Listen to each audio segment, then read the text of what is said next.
Hello friends, welcome to my YouTube channel.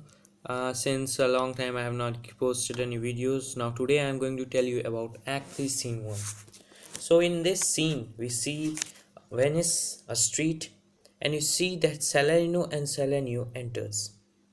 I want to tell you a thing that you have to remember about Shakespeare. Shakespeare was a good dramatist as well as a very good businessman. He knew how to take care of every single people.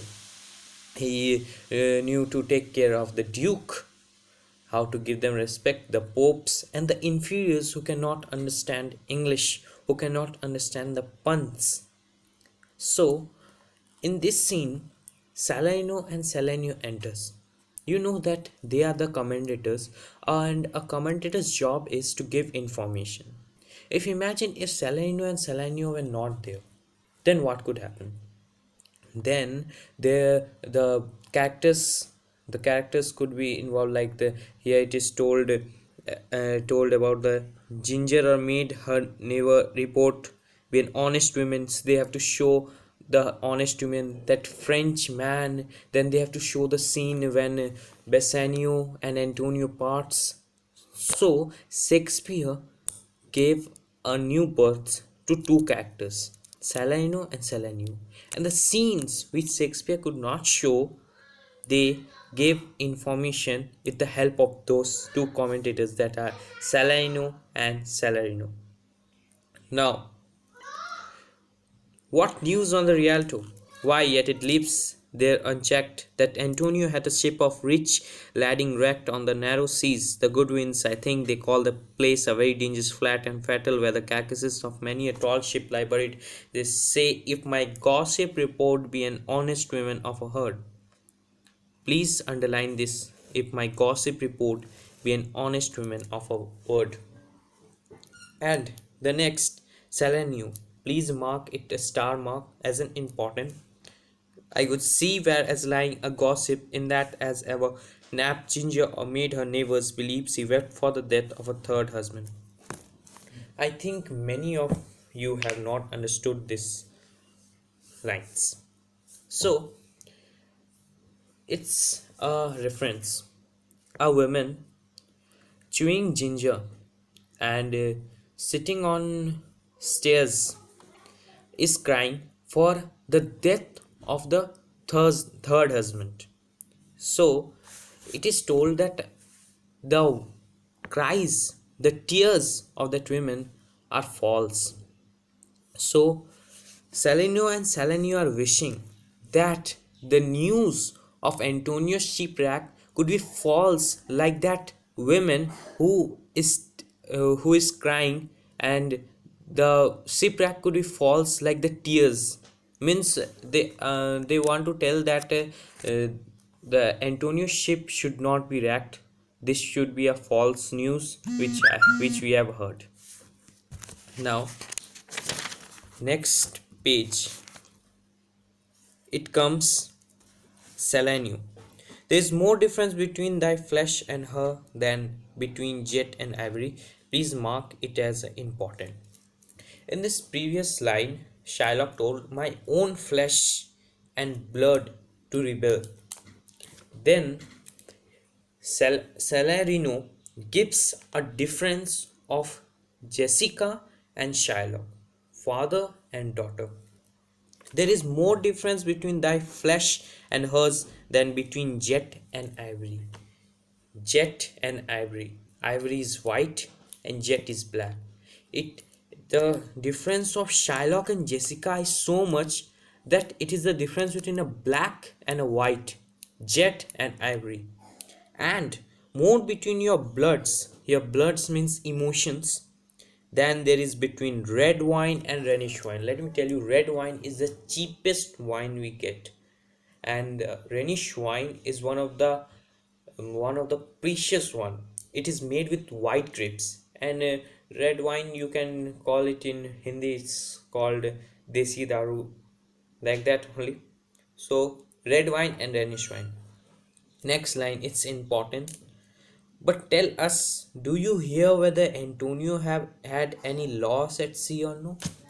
This is the turning point of this Merchant of Venice.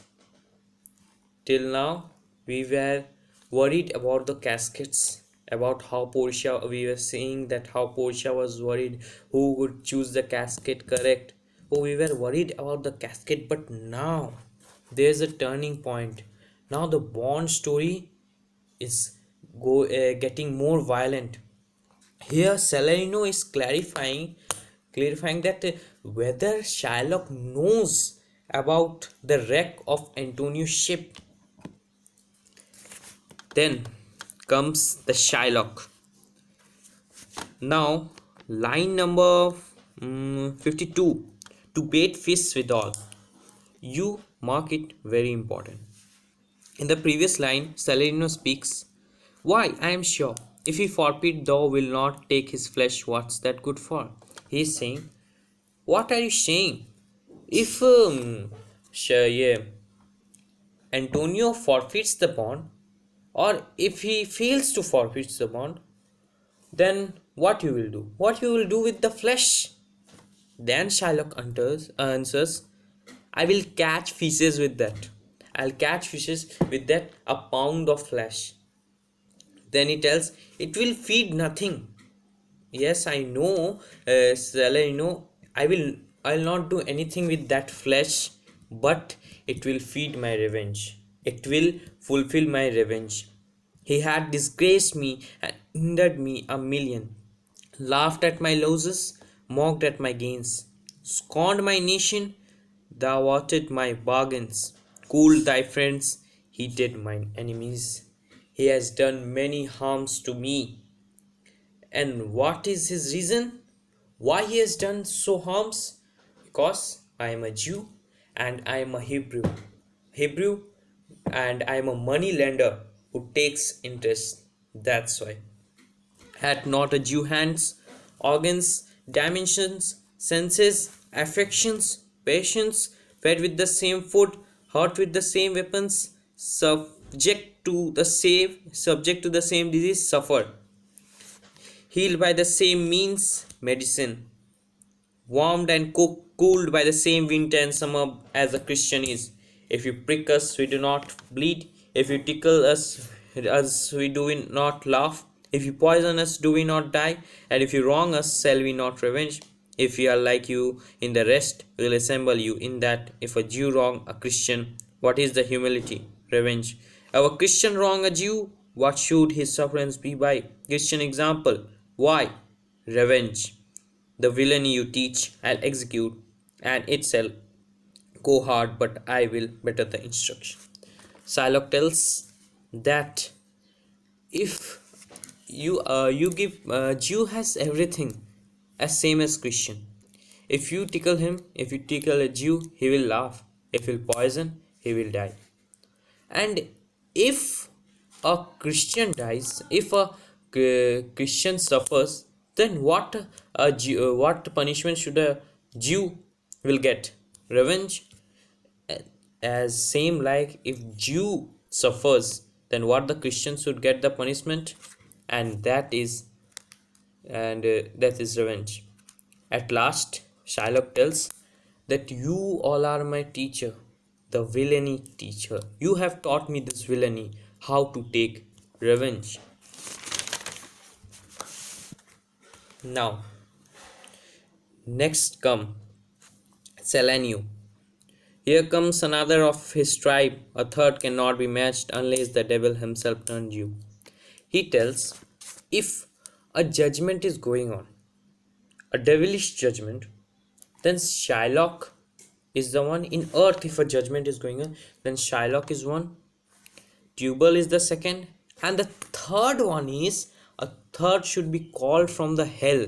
A devil should be called from the hell to fulfill the requirement of these three judges. It means to fulfill the requirement, the standard of these two devils. It means Tubal and Shylock are shown the devilish character here by Salerno.